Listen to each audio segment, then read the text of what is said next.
Hello my dear people, welcome to the day level of లెర్నింగ్కి స్వాగతం సుస్వాగతం.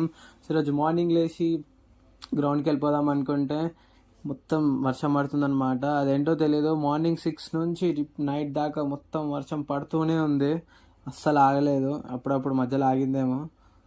So ఇక వెళ్ళాలా వద్దా అనిపించిండే కాలేజ్కి. నిఖిల్కి కాల్ చేసిన, ఆడ ఆల్రెడీ స్టార్ట్ అయిపోయినా అన్నాడు. సో నేను కూడా కాలేజ్కి వెళ్ళిపోయిండే అనమాట. సో కాలేజ్కి వెళ్ళిన తర్వాత తెలిసిండే ఎంబీఏ వాళ్ళది ఫ్రెషర్స్ ప్రోగ్రామ్ ఉండే అనమాట.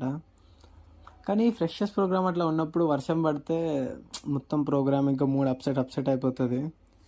ఎందుకో నాకు అట్లా అనిపిస్తుంది. సో ఇక మా కాలేజ్ ఈరోజు 1 o'clock వరకే ఉంటే 1 o'clock తర్వాత ఇంటికి వచ్చేసిన. సో యాజ్ యూజువల్గా కార్ డ్రైవింగ్ క్లాసెస్కి వెళ్ళిండే అనమాట. ఇది ముంగట ఉన్న అన్న, అయినా ఇంకా నేను బస్ అంతే ఈ సెషన్కి. సో అది కంప్లీట్ చేసేసుకొని ఇక మా ఫ్రెండ్స్తో పాటు మూవీకి వెళ్ళిపోయినా.